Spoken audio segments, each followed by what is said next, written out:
Graças e paz, irmãos. Vamos para mais um vídeo para completar as aulas que estão sendo repostas da última aula de Bibliologia, aula número 4. Então, a gente acabou de ver Oséias no último vídeo.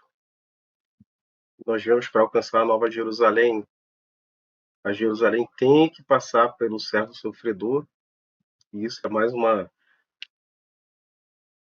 camada ali, mais um elemento das camadas do Salvador prometido. E aqui, então, nós vamos ver Oséias. Deixa eu colocar aqui para facilitar. Então, Oséias, ele é mais ou menos ali contemporâneo de Amós. Ele vai pregar no Reino do Norte, nessa época ali de crise de Israel, do Reino do Norte. Ele prega contra a idolatria e contra a injustiça social. É a mesma mensagem de Amós, só que pregada de forma diferente. Oséias, ele vive a profecia. Esse livro é um compêndio de 25 anos da sua vida e de sua pregação. E a sua vida, ela se confunde ali com a sua pregação, a mensagem e a sua vida se confundem. Na verdade, a sua vida era a mensagem para o povo. Então, do que se trata Oséias? Oséias, ele casa com uma mulher infiel, chamada Gomer. E esse casamento refletia a relação de Deus com Israel, que rompe a aliança com Deus. Deus manda Oséias encontrar essa mulher, Gomer, e amá-la mais uma vez. Então é a mesma coisa que o Senhor faz com Israel. Ele busca Israel e renova sua aliança. Então a vida de Oséias é um paralelo da vida espiritual de Israel.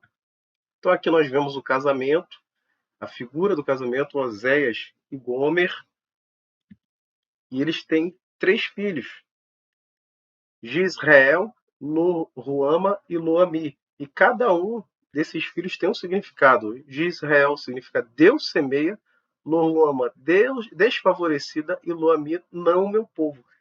Deus manda Oséias colocar o nome dos seus filhos dessa forma para que Israel entenda e para refletir o relacionamento de Deus com Israel. Então Deus fala, Deus semeia juízo para Israel, desfavorecida.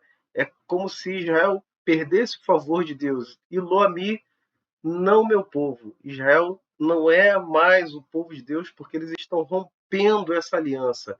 Então são nomes com um significado muito forte para que o povo veja a situação espiritual em que se encontrava. Nós vemos o adultério de Gomer,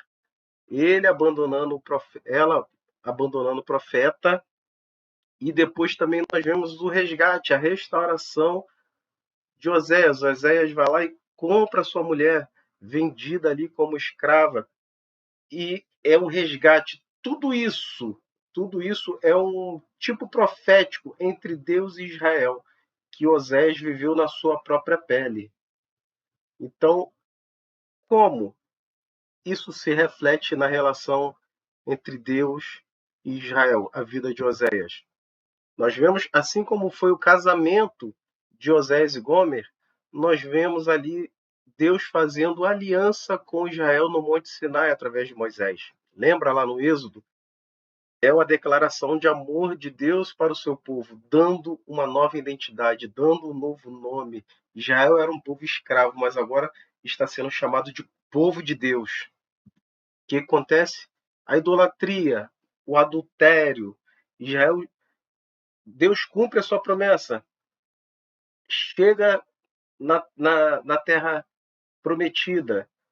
Deus pede apenas que Israel seja fiel a ele, somente a ele, mas Israel foi infiel ao Senhor.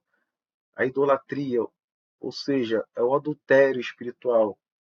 Então Deus tem uma razão legítima para se divorciar de Israel. Mas o que Deus faz? Deus vai buscar Israel novamente e vai renovar a aliança com o seu povo. Então, essa sessão de abertura apresenta as ideias principais do livro. Osés está observando os estágios finais de Israel. Israel já é uma nação que está prestes a ser derrubada. E vê que as maldições da aliança profetizadas lá em Deuteronômio 28, os irmãos lembram? Se vocês obedecerem, vocês serão abençoados. Se desobedecerem, haverá maldição. Vocês sairão da terra. Então, essas maldições estão gradualmente surtindo efeito. O livro ele tem 5 ciclos de julgamento e salvação.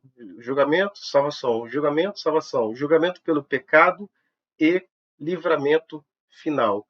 É interessante que aqui os nomes dos filhos de Osés representa sempre ali uma sentença, né, contra o povo.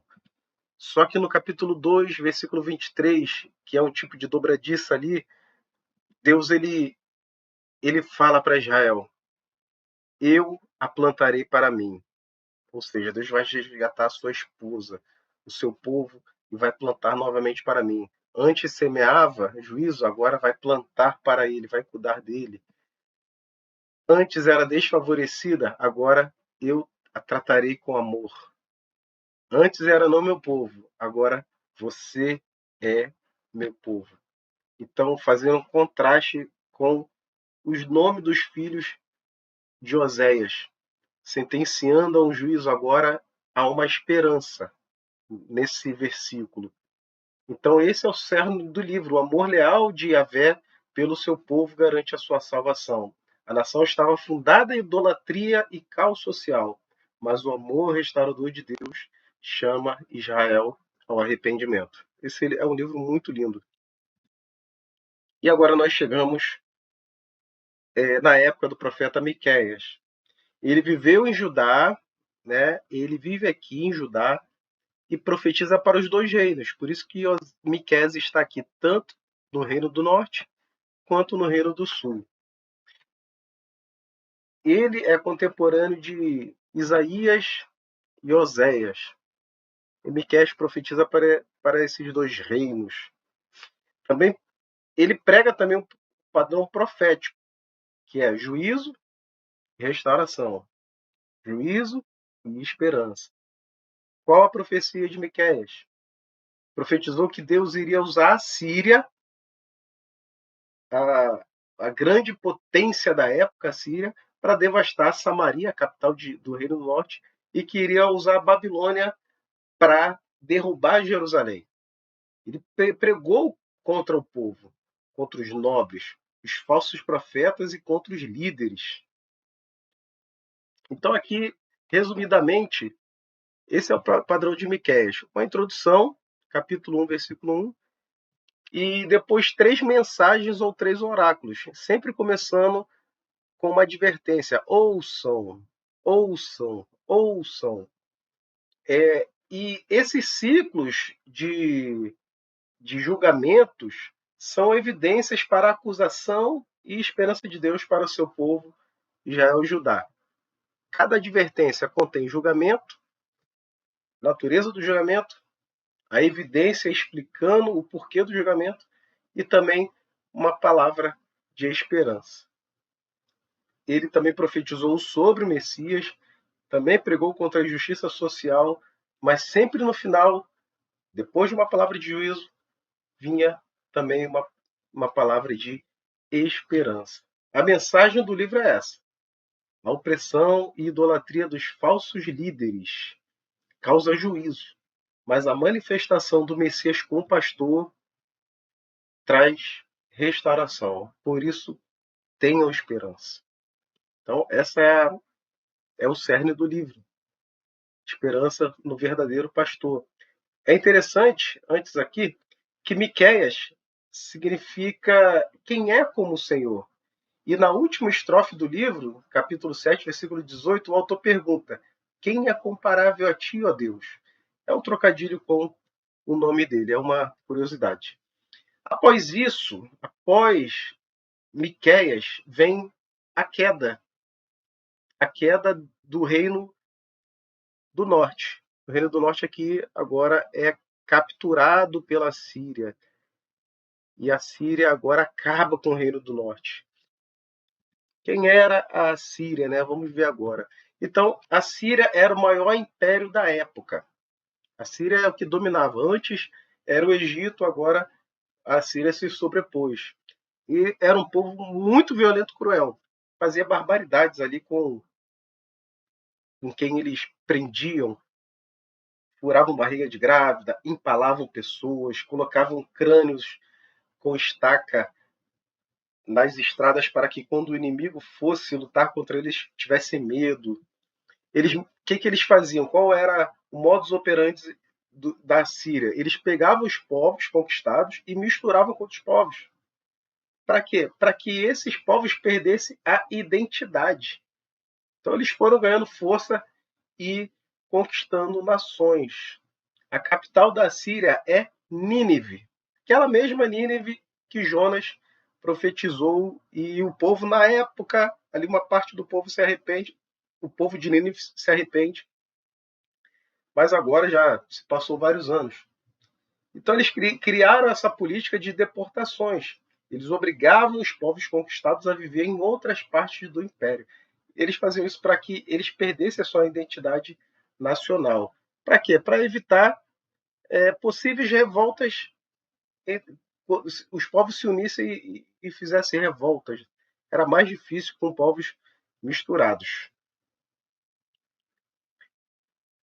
Eles conquistaram o Reino do Norte em 722 a.C. Então o Reino do Norte ali foi totalmente capturado e deportado para outras nações misturadas. Outras nações foram parar lá em Samaria, naquela região do Reino do Norte. Então aqui era o Império Assírio. Essa parte mais clara, mais escura, era em 824 a.C. e aqui em 671 a.C. É mais ou menos nesse período aqui. Muito grande mesmo, conquistando vários territórios do mundo conhecido da época. A deportação deles partiu aqui de Samaria e foi em vários e vários povos aqui, até em regiões ali mais a leste. Então, eles deportaram vários dos israelitas do Reino do Norte. Então, nós vemos aqui, né, eles dominaram ali politicamente toda a região em volta de Israel, a Península Arábica, o Egito. Então, imagina a nação militar mais poderosa do mundo da época. Bem equipada, um contingente enorme de soldados, eles infringindo o terror psicológico. Imagina isso para o povo. Então, aqui, eles conquistam o Reino do Norte. O Reino do Norte cai e agora só fica o Reino do Sul. É aqui que muita gente se embola nos livros dos livros proféticos. A gente tem que entender. Houve uma época que não existia rei, a época dos juízes, ali na Terra Prometida. Depois veio a monarquia, o reino único, o Reino Unido, Saul, Davi, Salomão. Depois o reino se divide entre norte e sul. E a primeira queda, que é a queda do Reino do Norte. Deixou de existir em 722, agora só fica o Reino do Sul, o Reino de Judá. Então, 722, Israel foi conquistado e assimilado pela Síria. Os irmãos vão ver nas Escrituras, foram 3 anos de cerco, o resultado foi o pecado de Israel. E Judá? Judá foi vassalo da Síria. O que é vassalo? Vassalo é alguém que paga imposto. Você não me ataca, mas toma aqui um imposto para você não me atacar. Eles até tentaram invadir Judá, mas a conquista foi parcial. O Reino do Norte durou 210 anos ao total. Então o resultado foi o pecado. Segundo Reis, capítulo 17, versículo 7, nós vemos isso aí. E aqui, colocaram outros povos na capital Samaria. 1 Reis 17, 24. Por isso que no Novo Testamento nós vemos que Samaria não se dá bem com o povo lá da Judéia. O povo da Judéia é essa região de Judá. Por quê? Os judeus não se davam bem com os samaritanos, porque os samaritanos eram misturados. Vieram outros povos ali misturados. Depois que eles retornaram, nós vamos ver ali mais para frente, há esse embate entre eles porque eles não consideravam os samaritanos judeus, porque eles eram misturados, não eram judeus puros. Então foi a partir dessas pessoas que surgiram os samaritanos que nós vemos no Novo Testamento. E agora nós vamos ver Naum. Quem foi Naum? Naum foi um profeta dessa época aqui da deportação da Síria. Naum, ele pregou para outras nações. Que nações foram essas? Vamos ver agora. Naum, o livro é descrito como um fardo, um peso, no hebraico massá. O que é um peso? É literalmente algo ser pesado sendo colocado.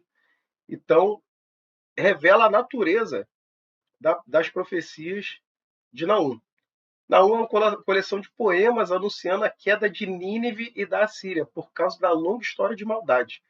Então, nós vemos que agora a Síria, no auge do seu poder, Deus está sentenciando ela à queda. Então, não só Israel, mas como grande parte do mundo antigo, aguardava esse dia da queda da Assíria, né? ou de Nínive, a sua capital. E Deus vai usar a Babilônia para isso, que é um outro reino que está crescendo e que um dia vai conquistar a Síria. Nós vemos que são apenas 3 capítulos. O primeiro capítulo mostra o caráter de Deus, o segundo capítulo mostra a descrição do ataque contra Nínive, e o terceiro, as causas da destruição da cidade perversa. Olha que interessante. Então, Nínive foi destruída. É o juízo. E lembra quem pregou para Nínive? Foi Jonas. Só que na época de Jonas houve arrependimento. Todo o povo se arrependeu. Se os irmãos lembrarem, Jonas não queria pregar para Nínive porque o povo era terrível. Só que quando foi lá pregar, o povo se arrependeu. E agora Naum anunciou o juízo. O que aconteceu entre o arrependimento e o juízo? Simplesmente o tempo passou. 150 anos. Houve uma nova geração que não conheceu o Deus Yahvé, e eles voltaram a fazer as coisas terríveis que eles viviam fazendo. Não é a mesma geração. Mais de um século depois se passou, e ao invés agora de misericórdia, é condenação. O povo de Nínive tinha voltado àquela iniquidade da época.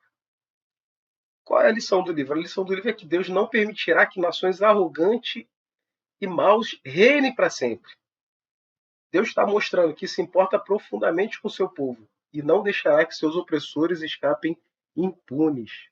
Então, Naum é um convite para confiarmos na justiça e soberania de Deus. Tanto é que o nome de Naum já significa isso, né? Significa consolo.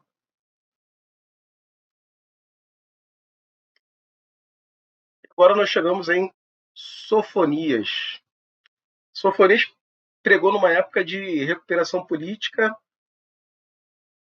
e social para Judá. Época do piedoso rei Josias. Josias foi o melhor rei que Judá teve. Mas apesar disso, apesar da reforma religiosa, apenas uma parte seguiu sendo fiel. Apenas uma parte do povo do Reino do Sul. Lembra que o Reino do Norte agora não existe. Agora os profetas que vão surgir estão surgindo no Reino do Sul. Por isso a sua mensagem foi de julgamento para esse povo que não foi fiel. E qual era a natureza da mensagem de Sofonias? O dia do Senhor. O dia do Senhor é para Jerusalém e as nações. E o que é o dia do Senhor? O dia do Senhor, lembrando, é aquela expressão de julgamento. Não significa ser um dia apenas, mas pode ser um dia, pode ser um período, pode ser uma época. O dia do Senhor virá, é o dia do julgamento, é o dia que Deus vai prestar contas. Então são 2 partes desse livro. A primeira parte é de julgamento. Para quem? Para Jerusalém, para o seu povo, o povo de Judá, e também para as nações. Então essa é a palavra-chave do livro. dia do Senhor. Tanto é que nenhum outro livro fala mais do dia do Senhor do que Sofonias. Então, esse dia do Senhor, lembrando, tem uma concepção histórica e escatológica. Pode ser algo iminente que está para acontecer ou algo futuro que vai acontecer lá no final dos tempos. A proximidade desse dia, esse dia chegando, é o tema do livro. Só que a segunda parte, né? Vamos ver aqui. Olha só que interessante. Quais as nações que são citadas aqui sendo julgadas por Deus?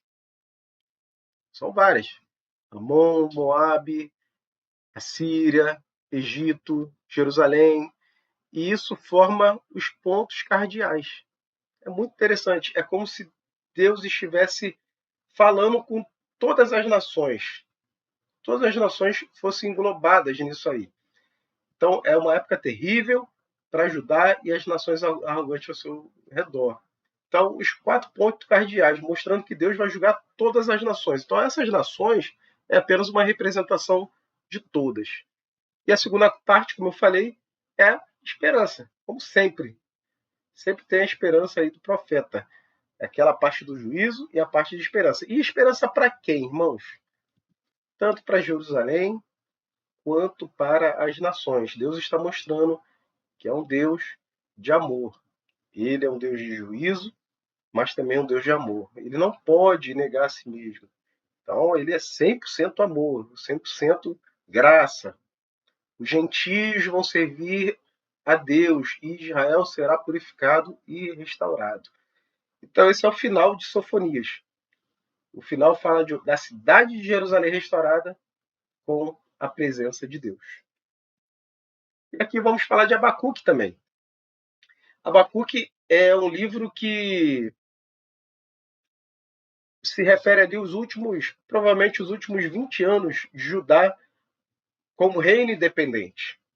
O Judá ali já está no finalzinho. Por quê?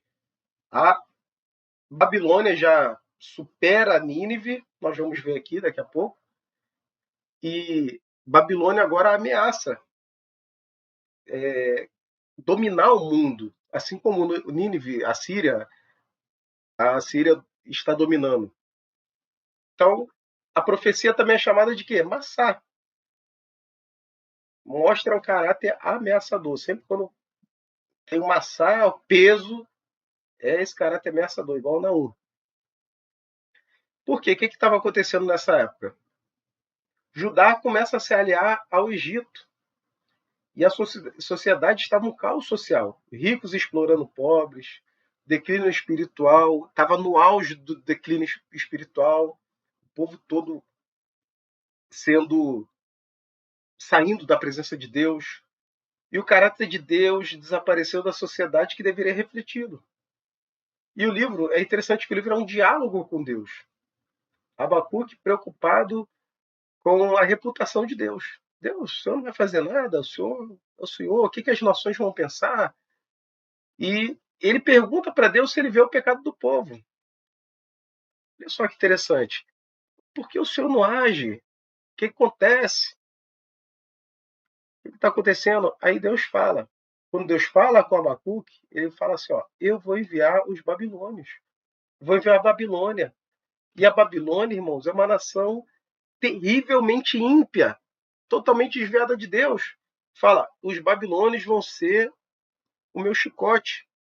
Só que Abacuque, o que acontece com Abacuque? Abacuque se desespera. Por quê? Peraí, a Babilônia é pior do que a gente. Eu sei que o povo de Judá está mal, mas os babilônios é pior ainda. Por que esse povo tão cruel? Por que o Senhor vai usar esse povo? E Abacuque se desespera e fala, vou ficar aguardando aqui. Até o Senhor me responder, eu vou ficar de vigia. E na tréplica de Deus, Deus dá 3 garantias. Abacuque, a visão vai acontecer no tempo determinado. Babilônia também vai cair, porque também será punida. E o justo viverá pela fé. Deus preservará aquele que for fiel e destruirá o arrogante. E após isso, após ouvir essa tréplica de Deus, ele louva ao Senhor. E o profeta confia nele. O final é uma oração e um cântico. Qual é a lição de Abacuque? A nossa fé não se baseia em circunstância, mas crer em Deus, que Deus está fazendo o melhor através da sua soberania. Então, o que acontece? Aí, Babilônia supera a Assíria. Agora não é a Assíria mais que manda, agora é a Babilônia. Chega no seu poder, no seu auge. Nesse momento, vem a profecia para o profeta Jeremias. E qual é o teor do livro de Jeremias? Jeremias é um profeta que testemunhou os eventos mais dramáticos da história do Antigo Oriente Médio. A Síria caiu e Babilônia é o novo dono do domínio global. E Jeremias ele prega na época dos últimos 5 reis de Judá. Então, os últimos reis de Judá estão ali a cargo da pregação de Jeremias. Estão sob a pregação de Jeremias. Josias, nós já vemos aqui, o justo. Jeremias ele pregou nos últimos 18 anos do seu reinado. E depois só vem rei mau. Joacás, que reinou 3 meses, mau. Joaquim, presunçoso. Joaquim, desprezível. E Zedequias, os últimos 11 anos, o rei fraco. Então, Josias ele morreu e depois só foi sucedido por reis que totalmente contrários ali à lei de Deus. E esse último aqui era uma marionete da nobreza. Por quê? Ao invés de ouvir a profecia, né, a pregação de Jeremias, ele ouviu a nobreza, que se filiar ao Egito. Então, capítulo 1 é o prelúdio, o chamado de Jeremias. Os irmãos lembram? Senhor, eu não sei falar. E Deus ele convence Jeremias ali ao seu ministério. Então, lembrando, quero dizer aos irmãos que esse livro não foi organizado em ordem cronológica, tá? Ele foi feito uma abordagem temática. Então, depois, após o prelúdio ali, após uma introdução, do capítulo 2 ao capítulo 25, está falando sobre a mensagem de Jeremias. E qual era a mensagem de Jeremias? Jeremias primeiro pregou arrependimento, para o povo não ser levado para a Babilônia. Olha só que interessante. Primeiramente, Jeremias fala, se vocês se arrependerem, se vocês voltarem a Deus, vocês não serão levados à Babilônia. Só que o povo continuou ignorando Jeremias e não quis se arrepender. O que aconteceu? Deus fala, tá bom, muda a mensagem. Agora o povo vai ter que se render à Babilônia. Render à Babilônia ninguém morre. Tá bom? Jeremias pregou, vocês vão ter que se render à Babilônia. Imagina, os reis presunçosos, o povo soberbo, falsos profetas falando outras coisas que Deus não estava falando, falando em vitória onde Deus não daria. E o que acontece? Rejeitaram a mensagem de Jeremias. Aí Deus fala assim, ó, muda mais uma vez, agora Babilônia vai vir com juízo, vai vir destruindo, vai vir arrasando. Então, tudo que Jeremias falou aconteceu. As consequências de quebrar a aliança com Deus e não ouvir a pregação do profeta foi terrível. Então, a mensagem de Jeremias foi censura, advertência e julgamento, e o povo não ouviu. Capítulo 26 ao 29 é o clímax do livro, são mensagens de esperança, tá? Deixa guardadinho aí. Do capítulo 34 ao 45, a oposição à mensagem. Aqui nós vemos que os reis não ouvem Jeremias, o povo não ouve, nem a própria família de Jeremias ouve. Jeremias só tem a Deus e seu escriba Baruque. O resto está tudo contra ele. E eles se opõem à mensagem. Chegam a queimar as profecias de Jeremias no fogo. Capítulo 26 ao 29, nós vemos a oposição ao mensageiro. Jeremias ele é preso, ele é chicoteado, castigado, jogado no poço. Então, realmente ali o povo se opõe à mensagem, se opõe ao mensageiro. E no final, o capítulo 46 ao 51, os oráculos contra as nações. Então nós vemos aqui Jerusalém caindo, Babilônia conquistando Jerusalém, e só que Jeremias vive esse cerco de destruição da cidade, destruição do templo, mas também tem mensagem de esperança. O cativeiro terá um tempo, 70 anos.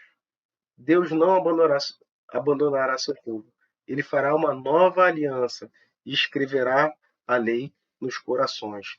E o capítulo 52 é o epílogo a Jerusalém derrotada. Todos é um final triste aqui, mas o centro, o meio, é o mais importante. A nova aliança, que são as mensagens de esperança. Então, o livro é organizado para que o meio seja o clímax, para que o meio do livro ali seja a coisa que mais chame a atenção, apesar de tudo ruim, juízo, afronta à lei de Deus, em volta, mas a nova aliança é a que se sobressai ali no tema de Jeremias. Jeremias, capítulo 31, fala que essa aliança que farei com a casa de Israel depois desses dias. Porém, a minha lei no seu interior e escreverei no seu coração. E eu serei o seu Deus, eles serão o meu povo. Hebreus 8 diz que Cristo estabeleceu a nova aliança na cruz. Que maravilha, né? E, enfim, nós vemos o exílio. O povo de Judá sendo levado para o exílio. Então agora nós vemos o exílio babilônico. Primeiro, vemos o Reino do Norte sendo conquistado lá em 722 a.C. pelo reino assírio. Agora, em 605, o exílio babilônico acontece. Então, o Império Babilônico sucedeu o Império Assírio. O que acontecia? Ele levava cativo os subjugados. Cercou Jerusalém por 1 ano e meio.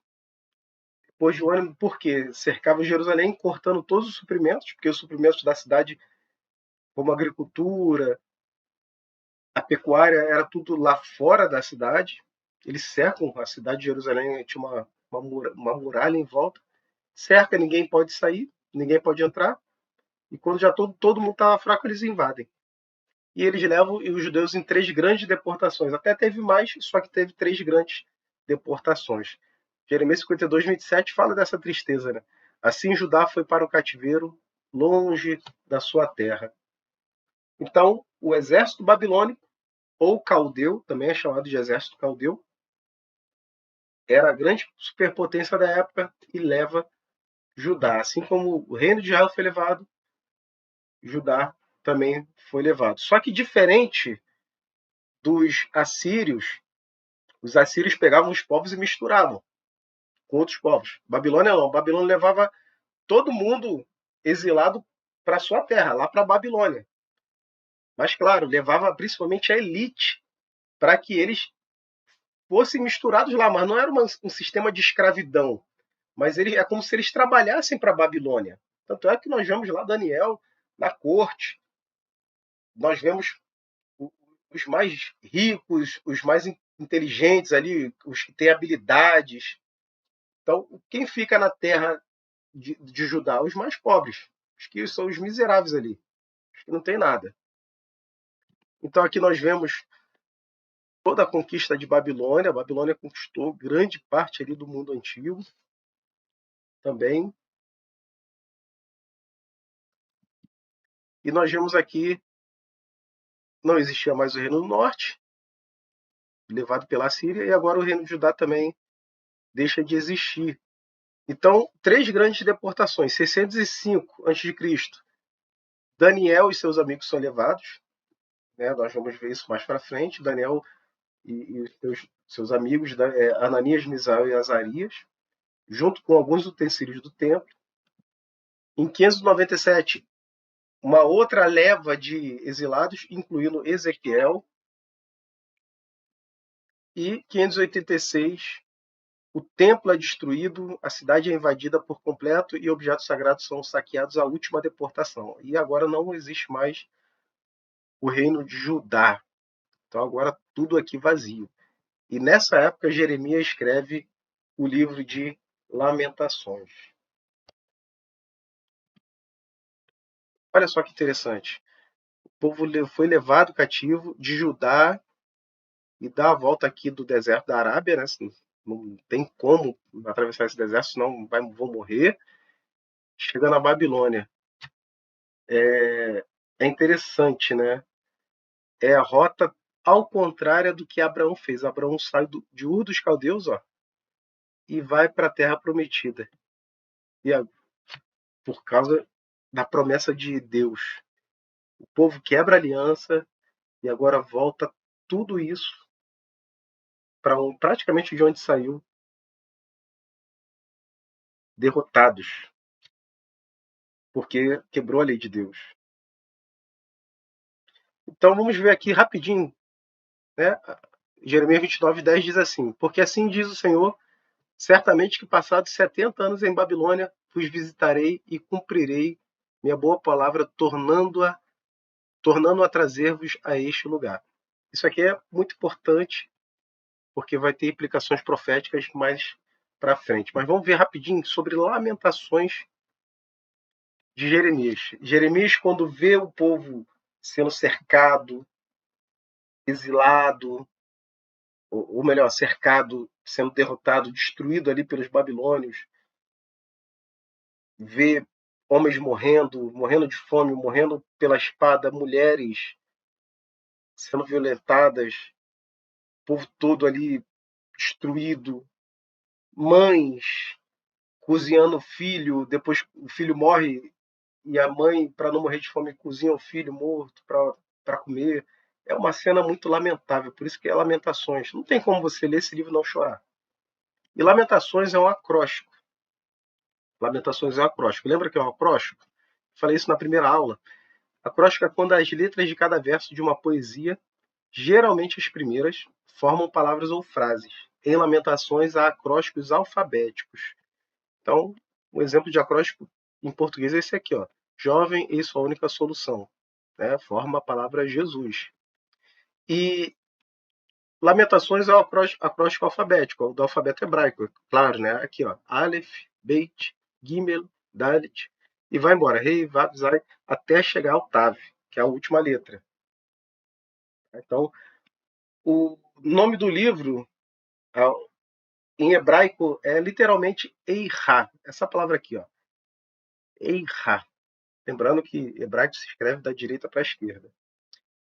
Literalmente é a primeira palavra do livro. Ó, como é uma interjeição. Como está assim a cidade? Então, reflete essa dor que a cidade está vivendo. Então, o livro é dividido em 5 poemas que trata do cerco e da queda de Jerusalém e da destruição do templo e o exílio do povo. Esses são, como eu falei, poemas alfabéticos acrósticos. Por quê? Esse recurso literário de fazer um livro acróstico, um poema acróstico, porque é como se fosse de A a Z, né? Do Aleph ao Tav, no hebraico, A a Z. O autor ele quer expressar a totalidade do sentimento que está sentindo. Totalidade do seu sentimento. Ou seja, imagina o tamanho da lamentação, o tamanho do quebrantamento que ele está sofrendo. Por isso que ele escreve em acróstico. O Jeremias ele personifica a cidade, filha de Sião, que está abandonada, de luto. Então é uma cidade que está chorando em forma de uma mulher. A cidade de Sião, Jerusalém, personificada em uma mulher. E clama a Deus, pede a Deus para olhar pela sua dor. Isso trata do sofrimento da cidade, né? É o memorial do sofrimento, Lamentações. Então aqui nós vemos o capítulo 1, 22 versículos, porque o alfabeto hebraico tem 22 versículos, 22 letras, desculpa. Capítulo 2 também 22 versículos. O capítulo 3 são 66 versículos, porque são 22 vezes 3 é o alfabeto 3 vezes. Então começa com Aleph e a primeira palavra vai começar com Aleph. A segunda palavra com Beit, vai embora. Capítulo 4 também 22 versículos e o capítulo 5 também 22 versículos.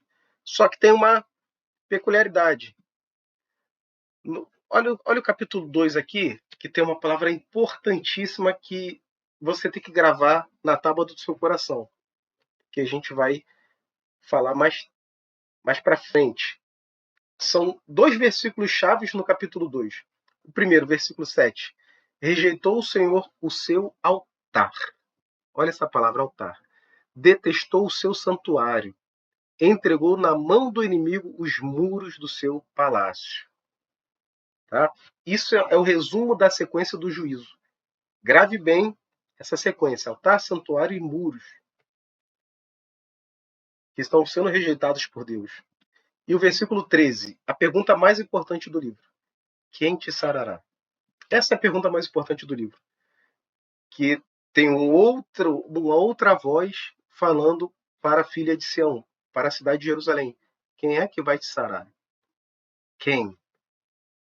E o capítulo 3 é o que chama a atenção, porque é onde fica o centro do livro. Por isso que tem 3 vezes o alfabeto, 66 versículos.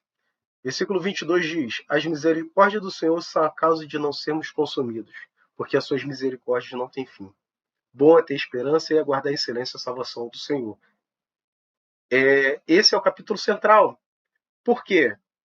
Porque o que o profeta ele quer chamar a atenção não é para a dor e para o luto, mas ele quer chamar a atenção às misericórdias do Senhor, que o povo tem esperança, que Deus vai agir, Deus vai trazer a salvação. E por fim, o capítulo 5 não tem um acróstico alfabeto.